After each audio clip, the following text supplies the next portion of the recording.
All right, congratulations to our new Area Planning Commissioner.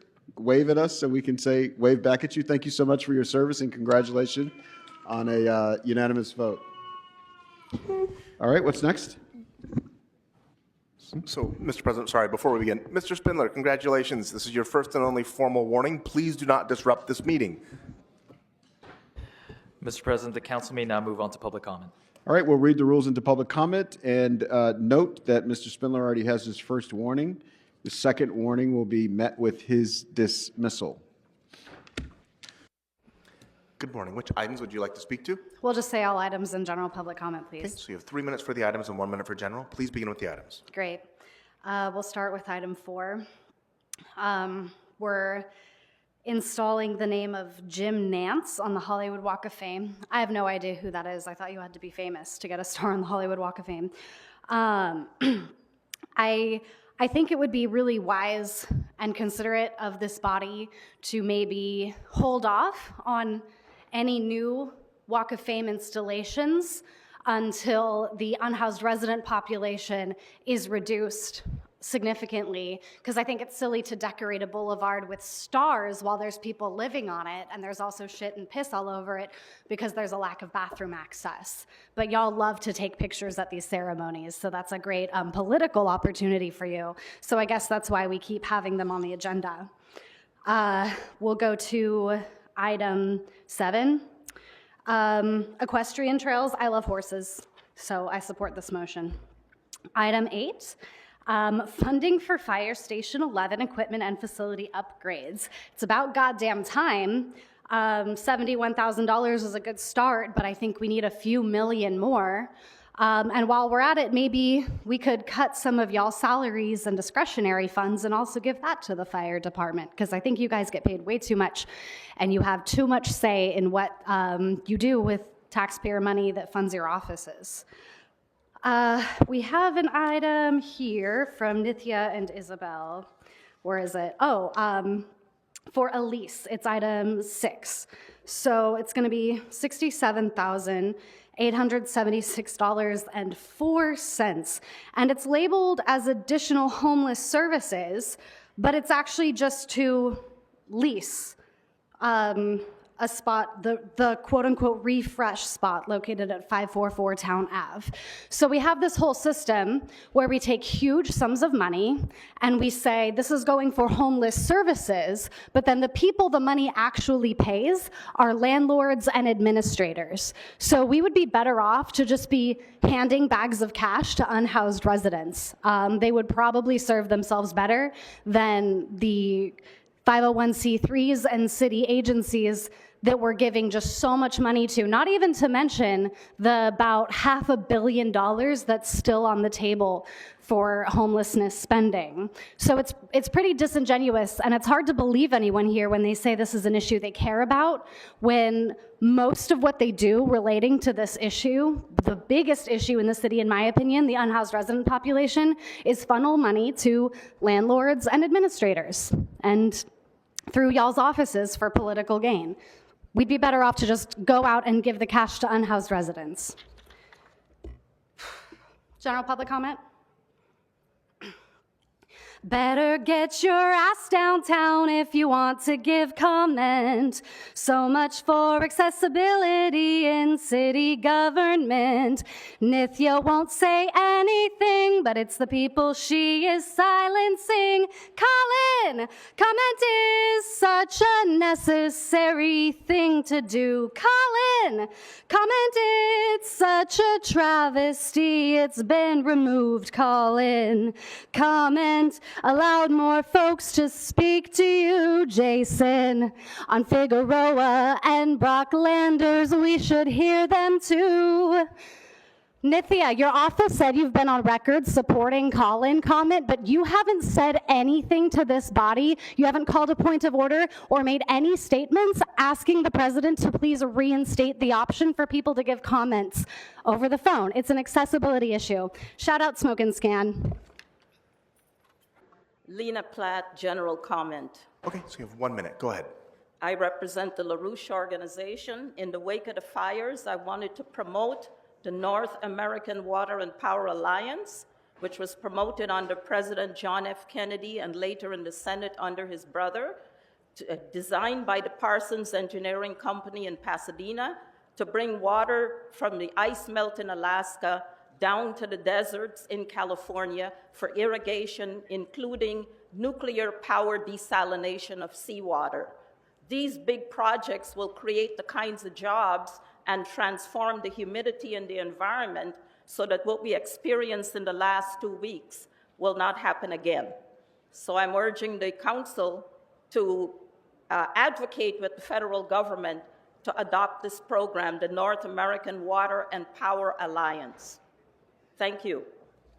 I have some, I would like to submit If you have paperwork, you just can a give them brief to the sergeant. article Yes, go ahead. for each member of the council. Thank you very much. Good morning. I would like to So speak you on have 3 minutes for everything the items general. and 1 minute for general public comment. Please begin with the items. Go ahead. Oh my God, that was fast, dude. I start with number 6. It's about additional homeless services. So I am here to send a message to our council president, Nuri Martinez. I actually contact with our council district 1, council district 14, and every time when I asking them for homeless services, and then they told me, what district do you live in? And then contact your council district member. However, based on my understanding that all of those people from Mexico, they got a free housing in LA. All of people from out of the state, they got a free housing in LA. But somehow when I'm reaching out to council district 1, council district 14, they are saying I'm not eligible to get a free homeless housing. But all of the illegal immigrants, they have free homeless housing services. I don't understand why Harris Dawson treat me like this. Now, move on to item number 8. It's about the fire station improvement. And then item number 9 is also related to the fire. So talking about the fire, there are several questions I want to raise. Number 1, the LAFD chief, the LAFD, the whole city already informed several days ago before the wind that there's a catastrophic wind is coming.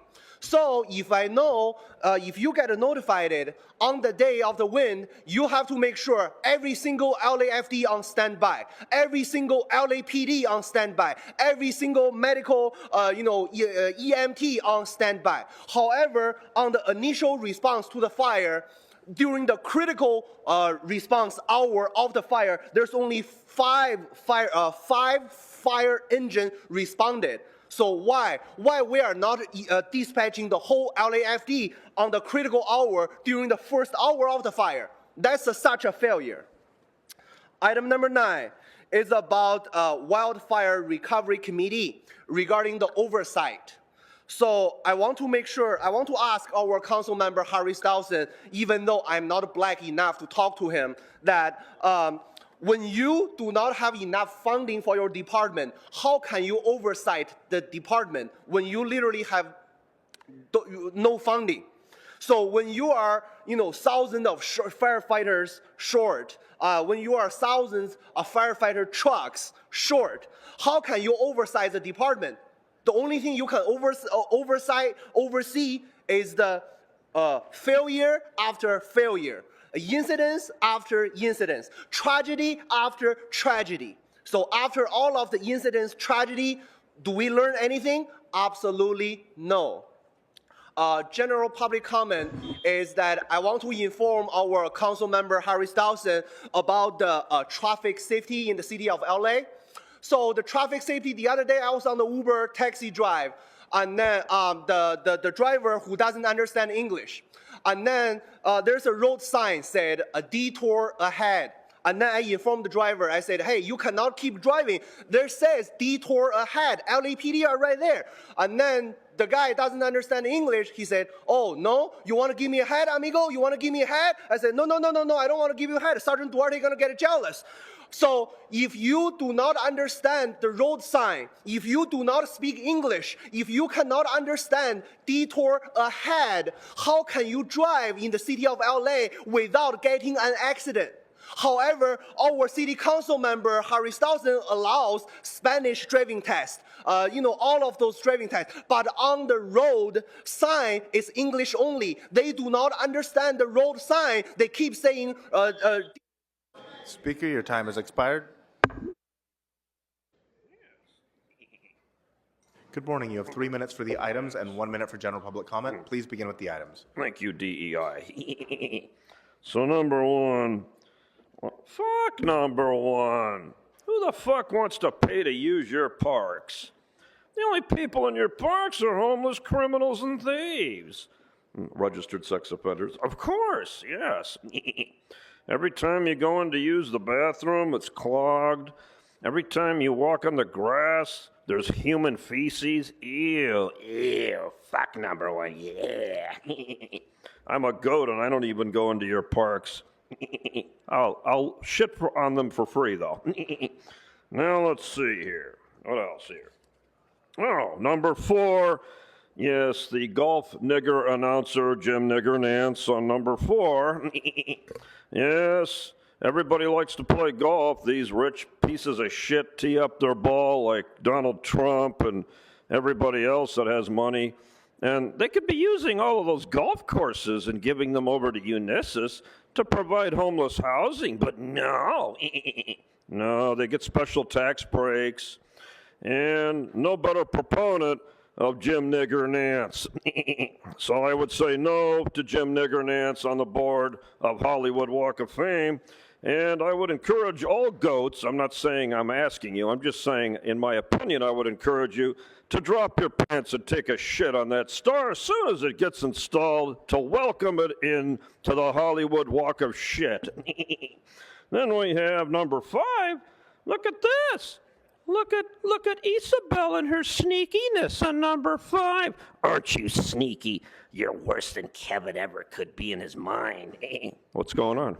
Oh, number 5, they're giving away airspace to a developer. Airspace. Look at that. John Lee actually poked up his FBI target head when I said that. Let me say it again. Airspace. There you go. How the fuck can the city give airspace to a developer on public property?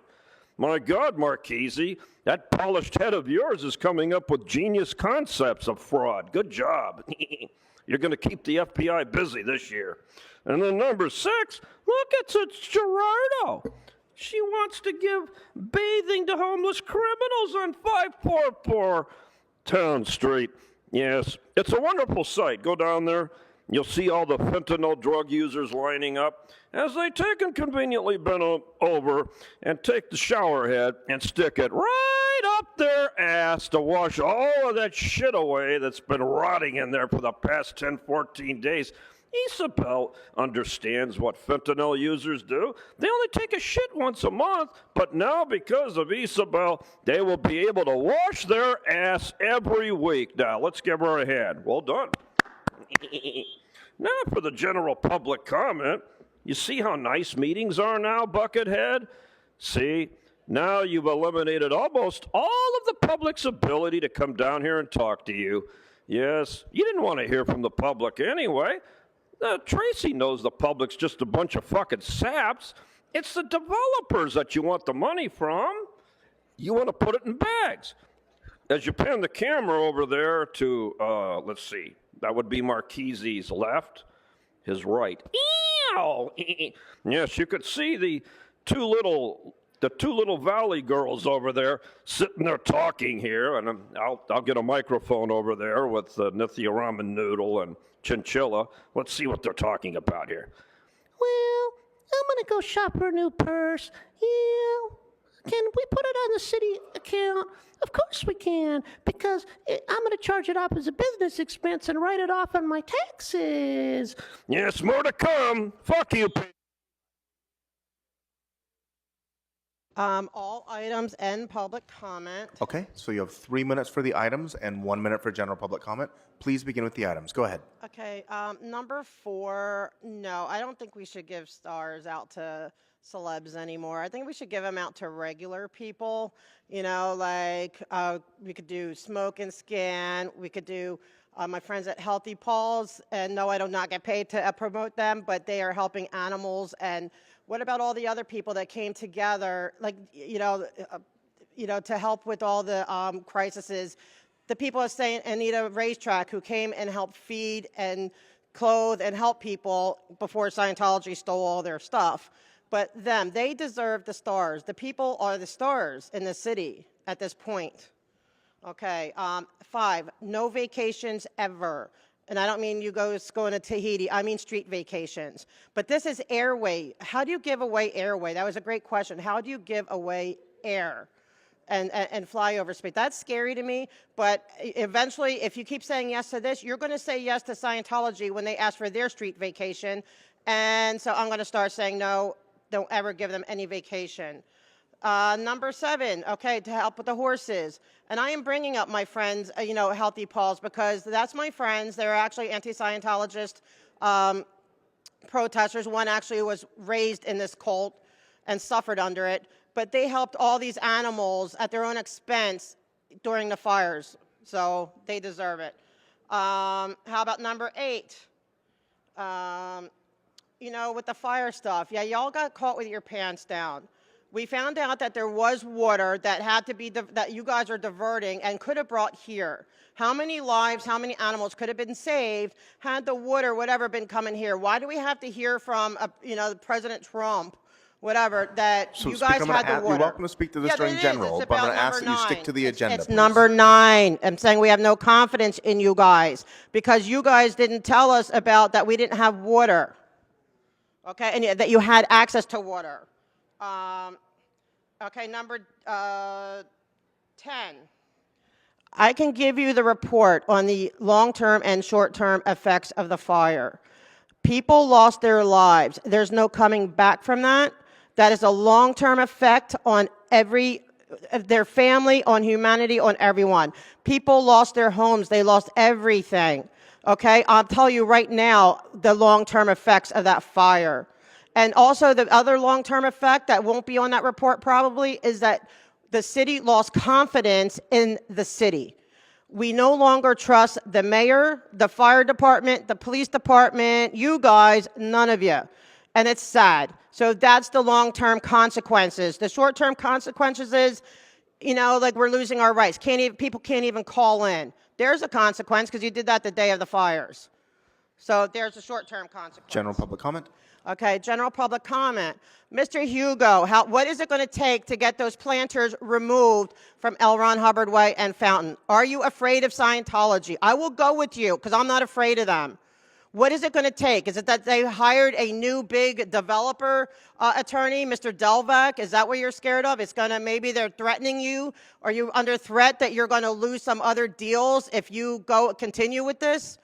And I know he's not listening, but I know he hears me because I speak loud enough. I've never been accused of being quiet. I want the ADA compatible. They don't have to remove it, but they have to go by the federal law. Like, what don't you guys get? Nobody gets a pass. Not the city, not Scientology. Nobody gets a pass. And I'm going to call you out by name when you do it, when you just refuse to do it and help the people. I have a right to access those streets from an access paratransit vehicle. I have a right. The people of Scientology have a... Speaker, your time has expired. And, Mr. President, I'm being told that there are no other public speakers, so I believe we have exhausted public comment. Colleagues, 2 weeks ago on this morning, we woke up to a city that no longer seemed familiar. Smoke filled our skies. Our hillsides were charred. Businesses that housed the entrepreneurial spirit of our city had been reduced to rubble. And homes, which just the night before had provided respite and peace, were gone.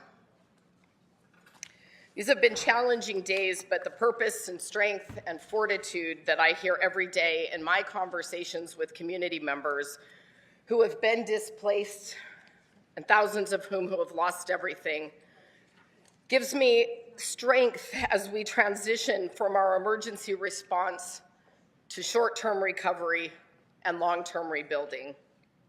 Council President, I want to thank you for giving me the time and the space to be there for my community and to be their advocate in a time of great uncertainty.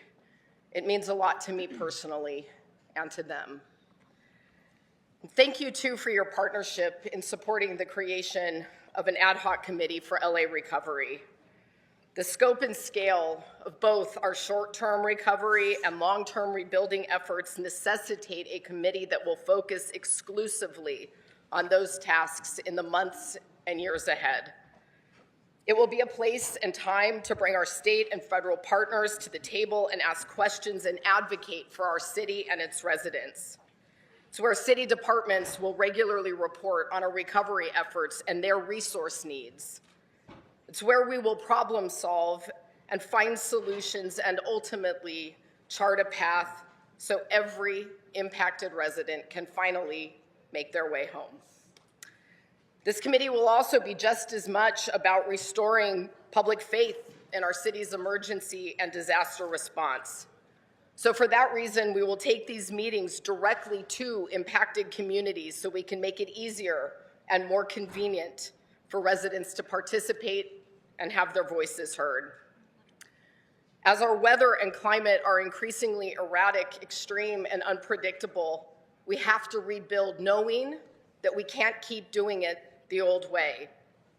We have to agree that public safety and high-functioning infrastructure capable of meeting modern demands and emergencies will be centered in every step forward.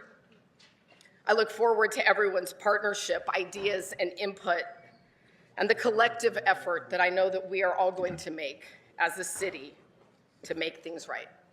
I ask for your aye vote. Thank you, colleagues. Thank you, Councilwoman Park. Councilmember Rodriguez. Thank you, Councilmember Park. You know, it's obviously we look at the widespread devastation and the impacts of what's happened in the Palisades and in the county for the Eaton fire. You know, I go back to the Sayre fire that decimated an entire community in my district, the subsequent Latuna fire, the Creek fire, the Saddle Ridge fire, and now the Hearst fire. And many communities have continued to be exposed and endure a lot of the tragic loss, the fear. What I look forward to is making sure that we have a conversation around how widespread the impact is, because it tends to get overlooked when we talk about certain communities and the vulnerability that continues to exist. We saw what occurred in the Hollywood Hills. We saw what occurred in the east side, in the 14th. You've got in El Sereno, you've got high fire hazard severity across the entire San Fernando Valley, parts of the east side, and many other parts, even in, you know, Baldwin Hills had the history of tremendous loss in the city. So we've got a lot of areas that are vulnerable to precisely this kind of environment. And we have to talk about how we, in fact, do build back better in a manner that respects every community. When we talk about undergrounding of utilities, when I know that Southern California Edison power lines have been one of the largest contributors of some of the fire starts in my own district, in the wildland-urban interface. When we talk about best practices, there's been an entire recalibration of emergency evacuations that I led the work on post Creek, Latuna, Saddle Ridge, that frankly was successful in helping us evacuate 71 horses to safety.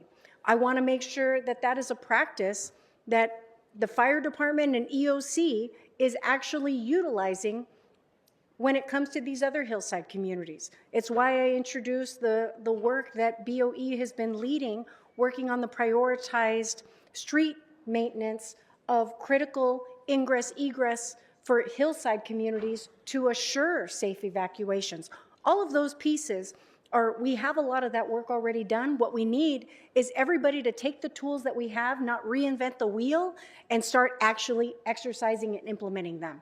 And so I would urge colleagues, as we continue to engage in this conversation, and as I watch countless images from individuals, you know, from the state or the federal level that want to now be engrossed in this conversation, We are the ones that need to be on the front lines leading this conversation, attuned to the needs of our communities, but making sure that no community is left behind in that conversation.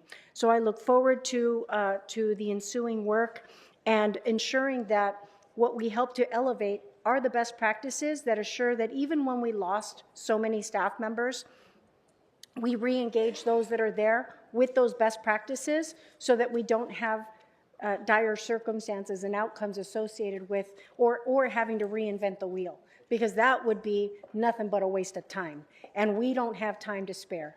So I look forward to the ensuing work, and I look forward to making sure that every voice across our city is represented in that. Thank you. Thank you so much, Councilmember Rodriguez. But I do want to go through the initial costs. And again, these are initial estimates. They will likely grow as we continue to make assessments on the staff and damage costs. But in accordance with FEMA's process, the city has submitted its initial damage estimate via the county and the state to FEMA, which totals $358 million in estimated emergency response costs. Infrastructure and structural damages, and debris removal. This estimate only covers the costs associated with damages incurred from January 7th through January 10th. Of that $358 million, $350 million is estimated to be the costs associated with damages to infrastructure and to city properties and structures. Separately, separate from that $350 million, we are estimating that based on the staff costs incurred in the initial days of the response, that for the period of January 7th through the 17th, the staffing and overtime costs associated with the response will reach at least $24 million. Some of these major costs include at least $75 million in costs in damages at the Department of Water and Power, including distribution stations that were damaged, equipment wiring, et cetera, distribution system failures that needed to be responded to immediately, a distribution system in a mobile home park that was destroyed by the fire, and a number of DWP-owned street and outdoor lights that we estimate will be a cost of almost $20 million. At the Los Angeles Public Library, at least $55 million in damages. The Pacific Palisades Library, the structure and all of its contents were destroyed in the fire, and then significant smoke, ash, dust damage in the HVAC filters at 73 libraries. At sanitation, nearly $50 million in damages. There will need to be full replacement of stormwater structures and pumping plants that account for the majority of that cost. Street lighting has about $16 million in damages to street lights, and Recreation and Parks estimates over $150 million in damages, including significant damages to 2 recreation centers and over $100 million in damages to numerous park amenities at least 12 parks. Thank you, Council President. Thank you both for the report and the work that's already gone into this and the just very, very urgent and rapid responses here. These initial estimates do seem pretty initial. What are they based on? Have you been in and walked the area? What are you capturing to come up with this initial baseline estimate?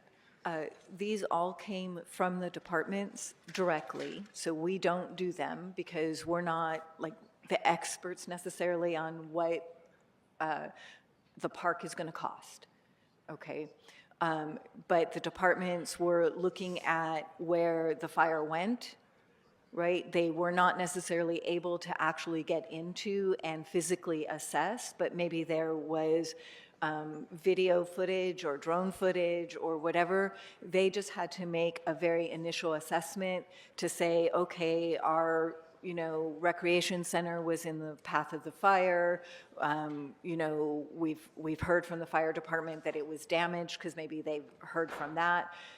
Maybe they had drone video, and then they just make a ballpark estimate of what it was. And the cost for that will be refined based on now going in. And as locations have opened, departments have started doing that, but we have not necessarily gotten all of those refined estimates. Plus, it is subject to FEMA coming in, and they will go into the field, they will look at it, they will make an assessment on if we're saying that this thing was damaged, was it because of the fire, or was it a pre-existing condition?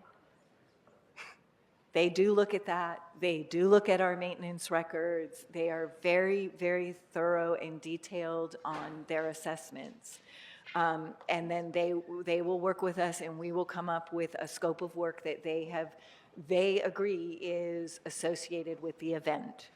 So a couple of points in response. So when we talk about this being an initial estimate and we expect these numbers to rise, I just want to manage expectations. Likely to rise substantially. Well, and in some cases, they may go down. Maybe we assumed it was more damaged than what it initially was, because again, we were on limited information. So it can go both ways. Okay, so that's actually a good pivot to my next question. Since we have the 100% reimbursement for the first 100 days, does the city have the staff that it needs to be able to timely and quickly get this work done to meet our reimbursable deadlines? So, go ahead. I would just say that's where there will be an extensive use of overtime. And that's what I was addressing towards the end of my remarks, is that the departments that are necessary for the response and the recovery, they need to deploy as much as they need to. They can use overtime.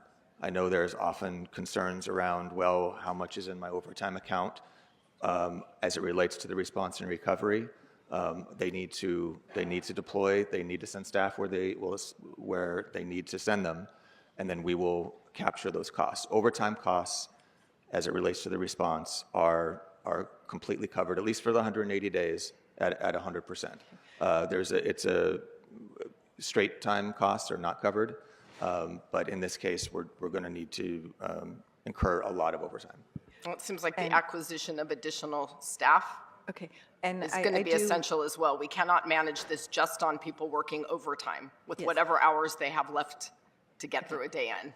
I do want to be very clear as well, though, that the 100% reimbursement is only for emergency protective measures. So that's the people who are out fighting the fires, supporting that effort of fighting the fire, and so on. It is not necessarily for all this follow-on assessments of damage and all of that. That's just going to be stuff that we do with our people. And then it is for debris removal. And I think on the debris removal, you will see the number is very low.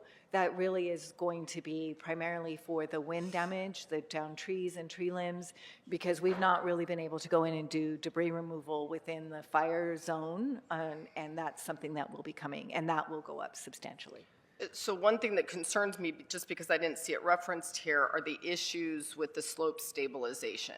Obviously, many areas, which are right above the Pacific Ocean anyway, and this toxic mess is on top of land that is already prone to slide. Correct. We have pipes under the ground that have burst and leached water. There's water from firefighting activity and also melted and cracked swimming pools. So how are we wrapping that in as part of this initial covered FEMA response? So that is part of all of the things that the Emergency Operations Center is taking into account as we move forward and are anticipating even rain this weekend. That we need to do that. Most of that will fall under an emergency protective measure category, but we just have to do the work and show how it is related to being an emergency protective measure. All right, well, I urge you on the staffing because those 180 days are ticking. And I want us to utilize the opportunity to, it's fullest. So, and I know you understand that too. Thanks. Just a few more questions, Council President. Thank you. Really appreciate it. Obviously, the Palisades neighborhood was an economic engine for our city. Do we have any estimates yet as to how much revenue is generated for our special and general fund? We don't, but that is something that we are looking at very, very carefully. We do expect in most all of the areas of economically sensitive revenue, in particular, obviously property tax. There will be an impact on that. There will be an impact on business tax, on sales tax, across the board. I don't have any estimates currently, but it is something that we're looking at, and we're working to come up with some kind of an estimate. Okay, I know it's going to have an impact, and so I just want us to have expectations managed around what that means for a lot of different things going forward. The state legislature is scheduled today to consider billions of dollars, actually, in relief. Do we have any sense of how much of that money may be coming here to LA? Do we know anything about restrictions that may be put on that funding? And have we had any conversations about FEMA advancing any of this? I don't have any specifics on the state legislature. Neither do I, but I do think that to the extent that we're able to secure from the state some dollars to advance the reimbursement, they can do that to a limited extent, and that would certainly help, given that our current levels of reserves are stressed. Okay. For some of our city departments that have been involved, like Animal Services and Public Works, have they been trained and instructed on how to document and capture their time for reimbursement purposes? We are actively reaching out to all of them right now to make sure that they are aware of those things. As I said, it's hard to say, are the current people trained, because as in an organization the size of the city, people turn over, people come, people go. We work to keep people up to speed on that, but you know, a new person might have started 2 weeks before. So I can't say 100%, but we actively work on that. And as I said, we are already meeting with all of the departments, with our Cal OES reps who have a wealth of knowledge in that area, on top of our person, Mary Rochelle, who is steeped in all of these regs to a level that you would not even understand. She practically can quote them to you. And so we will make sure that we're working with them. And as I said, Cal OES has actually proactively worked with our team to look at where we might need to embed a dedicated resource into a department to assist them, as well as a couple of resources directly in our office to support our Mary. And then we're going to just make sure that everything we do is as clean as possible. Have we had any discussions about bringing on a FEMA consultant or someone who has the right level of expertise who can kind of manage and oversee that to make sure that we are checking all of the boxes and pulling every lever to make sure that we are setting ourselves up for full reimbursement while we can get it? We used a consultant for COVID. We were during the COVID period, and they're still under contract for that specific event as we're finalizing all of those packages. We have considered it. We honestly feel that the Cal OES reps who are steeped in all of this knowledge are in fact probably a better resource for our office and the city at this time. Okay. All right. I have a few more questions, but I'll yield the floor to others. Where's the comprehensive list of the impacts? Because where I've seen a lot of mentions of the Palisades, I also had over 800 acres burn and damage to Stetson Ranch and other facilities, and that I don't see reflected here in this list. So where's that being captured, and when is that going to be made public so that we can ensure that every part of the city that was affected by the widespread fires, because it wasn't limited to the Palisades, that we ensure that we are working to recoup a lot of the damage that was done in a lot of these other areas. I know, you know, some of the images and videos that I've seen, even from the Hollywood Hills, from that would be utility lines and DWP impacts. You know, I want a comprehensive list. When is that going to come forward to this body? When it speaks to like utility lines and things like that for DWP, that may actually be incorporated in the numbers that we already have. The list that we submitted is what we had to submit in 3 parts. It was so long, and it's just summarized and collated here. And it was not intended to say that it was only the Palisades fire. It was all of the response that we have been doing in all of the areas of the city. But for physical, like buildings, city buildings, that has been predominantly, I believe, in that area. But for utilities or street lights or others, those we just have very broad. The list that we submitted, the departments gave us a lot, and then I had So to then we have collate to it go to into- the departments to ask them for the detailed We, list? we can provide that. There's, We have the detailed, I can send Okay. you the initial damage estimate documents themselves. Okay. But again, we are still collating, and that list will be added to as necessary. Okay. Thank you, Council President, and thank you to all my colleagues for these great questions that they're asking, because, you know, given our fiscal climate here at the city and the federal political climate, concerns about whether we are going to be reimbursed for FEMA and the urgency that we need to rebuild are, I think, top of mind for all of us. And so trying to figure out if you all have a plan B for funding, I think Councilmember Rodriguez identified, you know, in the short term, that we could be using some of the money from the governor as well. You mentioned a short-term loan, but if there's additional costs that pressure our budget and we dip further into our emergency fund, I think that also impacts our ability to get a loan as a city. I don't know if that's right, but I just wanted to see if you had any other options for funding this upfront as well, in case there are some other things that fall through.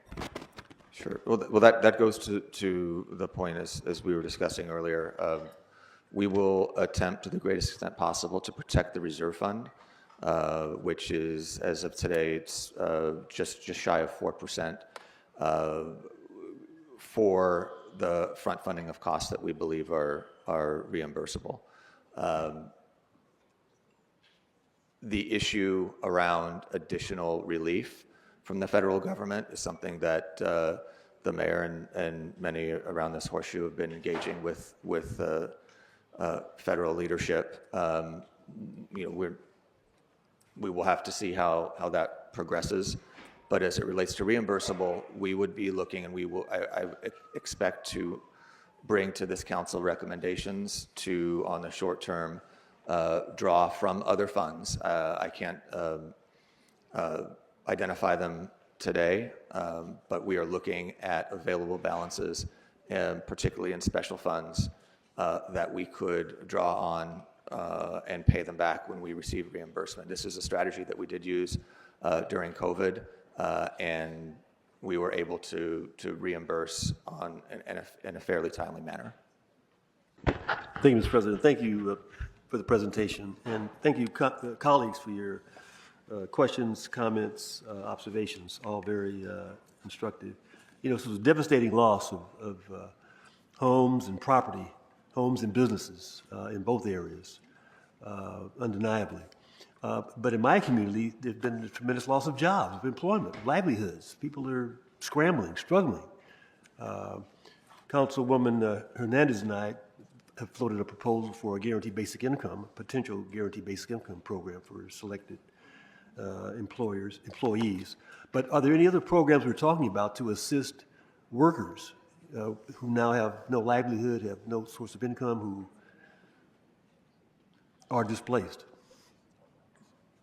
I do believe that EWDD might have some programs there, but I don't have those specifics here in front of me. Sorry. Well, I'm suggesting something we should look at. We have to provide support for everyone affected, not just property owners, but employees as well. And I'm just encouraging us to be creative and forthcoming in figuring out how we address those issues. We would also suggest that maybe they consider going to the Disaster Recovery Center as well. We don't do the individual assistance part of the process, so it is possible FEMA may have programs for them, but I'm not familiar with it because I don't really get into Well, I think that the part of the workforce process. centers are involved, the business source centers are involved, but I think we just can't overlook that. So, moving on, talk a little bit about the debris removal. That's going to be a gigantic process over the next several years. As they contemplate, is there going to be a master contract to make that happen? Is the city going to be responsible? The county going to be responsible? How are these efforts going to be undertaken? I can answer that. Do we know yet? So for debris removal in the public right-of-way, that will be the city's responsibility.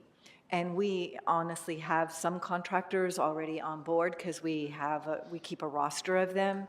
And I am aware that we have, there is a city task force that has been stood up to look at the debris removal program for public right-of-way.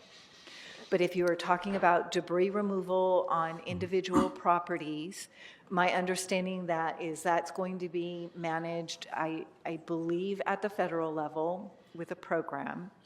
But each individual property owner would have to decide whether they wanted to go with that program or to just hire their own contractor. Mm-hmm. The city does not do debris removal on individual property. Certainly understand that. And certainly for the debris removal on public properties. Will be big. Yeah, and I think we want to make sure that we have some equity in that process. I know there's a standing bench of I don't know how many, but there's going to be an opportunity now to provide some other work opportunities. And I just think we should be looking at ways to increase the number of individuals that we'll have involved in that removal process at this time especially. I would note that we are talking about debris removal that is going to be fairly specialized in nature because we are talking about debris that is generally considered hazardous and toxic, and so there are specific requirements and certifications that contractors have to be able to remove that kind of debris. No, I understand. I'm just suggesting that there may be some women, minority, or and I'm sure they have disadvantaged businesses who have that skill, and they just need to be employed and included. And we need to be doing some outreach to make sure they know the opportunities. Thank you, Mr. President. Thank you, Mr. President. So, Matt, I think earlier you said that we receive reimbursement from FEMA 1 year or longer. I think Saddle Ridge, that happened in 2019, our last repayment from FEMA was in 2023. On average, how long do we usually have to wait? I know that there's different sizes, amounts, and things like that, but it varies. During COVID, we did receive some reimbursements rather quickly, but there is a FEMA reviews very, very carefully what we submit, and oftentimes there are several rounds of verification and questions. We'll answer their questions. They will then have another round of questions. So sometimes it drags out for a very long period of time. Certainly more than a year, sometimes several years. We do the best that we can to have our applications ready to go, ready for reimbursement. There is also, as Patty laid out in the presentation, it goes to the state first. The state does their review of what was already reviewed before it comes back to us. So there's currently money in the state that FEMA has already reimbursed for COVID, but hasn't made it back to the city because it's in the state process. so how confident are we? I mean, are we pretty confident every year when we budget that reimbursement that we know how much is coming in that year? I mean, is it just kind of a guess? Is it kind of like a... Sure. Yeah. So when we budget for what is anticipated to be FEMA reimbursement for a particular fiscal year, we are doing so based on our understanding where projects are in the process. to identify the ones that we think are most likely to then actually have a check come into the city during that fiscal year. So it's a pretty good educated guess on It's an understanding like educated that. guess based on our experiences. Okay. Yeah, I mean, colleagues, when we talk about FEMA reimbursement, I think we are all, when the federal government says, oh, we're going to reimburse you this much, and we have Cal OES, so that we have to pay responsible, I think Matt, you said 6.25%, that every year when, that money is not necessarily guaranteed to us every year, so that we have to make sure that moving forward, when we budget, when the budget committee looks at the budget, we borrow against that to pay for it, and that cost payment costs the city money. That we don't just sit here and say like, well, we're going to get reimbursed for all this money so that we can just go ahead as business as usual. This can no longer be business as usual. We need to make sure that starting with this budget, that we really focus on the core services of what the city of Los Angeles expects from their tax dollars. And I think this is an opportunity for us, and not to just think, oh, well, we're going to get reimbursed so we can just, dust off last year's budget and move forward. I hope that moving forward, we all as a body understand that, and we take a look at what is really, truly important and what taxpayers expect from us, and that we deliver on that with our upcoming budget. And I appreciate the conversation about FEMA. It was the Northridge earthquake in '94 that I suspect there's still some funds owed to us from FEMA from that event. We actually did manage to close out the Northridge earthquake right around the COVID timeframe. So roughly 25 years later. Yes. Okay. But that was a huge event with some unique challenges. Thank you, Council President. And I just wanted to kind of dovetail on the comments from Councilmember Price and Mr. McCosker, the suggestions made with respect to the hiring hall and the urgent need to get adequate staffing to do what needs to be done. On a good day in the city of Los Angeles, having adequate resources to do basic maintenance and work in any part of our city is already compromised. I am incredibly grateful for the work that has already happened on the ground in the burn area in the Palisades, and I speak to it specifically because it's where I've been, it's the biggest, and it's what I'm most familiar with.